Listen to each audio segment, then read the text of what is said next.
নমস্কার বন্ধুরা, আমি সুকল্পা আর একটা নতুন ভিডিওতে আপনাদের সবাইকে স্বাগত জানাই। আজকে আমি চলে এসেছি আর একটা নতুন ফোনের আনবক্সিং করতে। সেই ফোনটা হলো গ্যালাক্সি F15 5G। অল্প বাজেটের মধ্যে আবার একটা 5G ফোন নিয়ে চলে এসেছে স্যামসাং।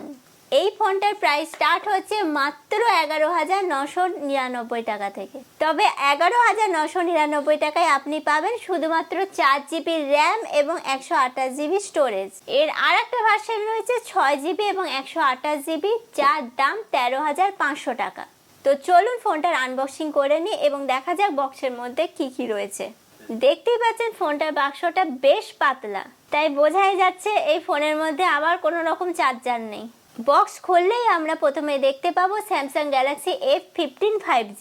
সাথে রয়েছে একটা এনভেলপ, যার মধ্যে রয়েছে USB-C to C কেবল এবং একটা সিম ইজেক্টর পিন। তো বন্ধুরা, এই হচ্ছে স্যামসাং গ্যালাক্সি F15 5G। ফোনটার পিছনের লুকসটা এবারও কিন্তু রেনবো ডিজাইনের মতো করা হয়েছে। বিভিন্ন অ্যাঙ্গেল থেকে আলো পড়লে কিন্তু এর একটা রেনবো এফেক্ট দেখা যায়। তবে দেখতে পাচ্ছেন এই ফোনে কিন্তু এখনো একটা নচ দেওয়া হয়েছে। 2024-এ এসে এই ধরনের ডিসপ্লেওয়ালা ফোন দেখতে কিন্তু অদ্ভুত লাগে। যেখানে 5,000 টাকার ফোনেও 5 হোল ডিসপ্লে দেখতে পাওয়া যায়, সেখানে স্যামসাং দ্বিগুণ দামের ফোনেও কিন্তু নচ ডিসপ্লে দিচ্ছে। ফোনটার নিচের বেজেলটা তো মোটাই, তবে চারিদিকে বেজেলগুলোও কিন্তু মোটা। মোটামুটি সামনের থেকে কিন্তু ফোনটার লুকস খুব একটা ভালো না, তবে পিছন থেকে দেখতে কিন্তু বেশ ভালোই। তবে ডিসপ্লের একটা ভালো জিনিস হলো এই ডিসপ্লেতে সুপার অ্যামোলেড ডিসপ্লে দেওয়া হয়েছে। আমরা সবাই জানি স্যামসাং এর সুপার অ্যামোলেড ডিসপ্লে খুব ভালো হয়। ইউটিউব, নেটফ্লিক্স যে কোনো অনলাইন প্ল্যাটফর্মে কিন্তু আপনি খুব ভালোভাবে ভিডিও দেখতে পাবেন। তবে এই ফোনে সিঙ্গেল স্পিকার রয়েছে, যদিও সেটা লাউড এবং ক্লিয়ার সাউন্ড দেয়। প্রসেসরের কথা যদি বলা হয়, এই ফোনে রয়েছে মিডিয়াটেকের ডায়মেনসিটি 6100 প্লাস। এটা একটা অক্টাকোর প্রসেসর। এই বাজেটের জন্য মোটামুটি ঠিকঠাকই রয়েছে। নর্মাল টাস্ক, সোশ্যাল নেটওয়ার্কিং এবং হালকা ফুলকা গেম খুব ভালোভাবেই করতে পারেন। তবে হেভি গেম খেলতে গেলে ল্যাগ দেখা যেতে পারে।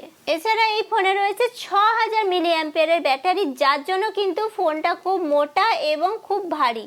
ব্যাটারি ব্যাকআপ বেশ ভালোই। নর্মাল ইউজে 2 দিন ধরে খুব ভালোভাবে কিন্তু ফোনটা চালানো যেতে পারে। হেভি ইউজ করলে একদিনের একটু বেশি ব্যাটারি ব্যাকআপ পাবেন। ক্যামেরার ব্যাপারে যদি বলা হয়, এই ফোনের পিছনে 3টি ক্যামেরা দেখতে পাবেন। মেন ক্যামেরাটা 50 মেগাপিক্সেল, 5 মেগাপিক্সেলের একটা ওয়াইড ক্যামেরা এবং 2 মেগাপিক্সেলের একটা ডেপথ সেন্সর রয়েছে। ফ্রন্টে রয়েছে 13 মেগাপিক্সেলের একটা সেলফি ক্যামেরা। মেন ক্যামেরা দিয়ে মোটামুটি ভালোই ছবি আসে ডে লাইটে। পোর্ট্রেট ছবিগুলোও কিন্তু খারাপ নয়, বেশ ভালোই। ফ্রন্টে 13 মেগাপিক্সেলের সেলফি ক্যামেরা দিয়ে ঠিকঠাক ছবি কিন্তু তুলতে পারবেন। রেয়ার এবং ফ্রন্ট দুটো ক্যামেরা দিয়ে কিন্তু 1080p পর্যন্ত ভিডিও রেকর্ড করতে পারবেন। এই ফোনে রয়েছে সাইড মাউন্টেড ফিঙ্গারপ্রিন্ট সেন্সর, যেটা কিন্তু ভালোভাবেই কাজ করছে। মোটের ওপর এই ছিল স্যামসাং গ্যালাক্সি F15 5Gর একটা আনবক্সিং। আশা করি ভিডিওটা আপনাদের ভালো লেগেছে। যদি ভালো লেগে থাকে তবে আমার চ্যানেলকে অবশ্যই সাবস্ক্রাইব করবেন, আর ভিডিওটাকে লাইক, শেয়ার এবং অবশ্যই কমেন্ট করবেন। দেখা হচ্ছে বন্ধুরা আবার আগামী ভিডিওতে আর একটা নতুন ফোনের আনবক্সিং এর সাথে।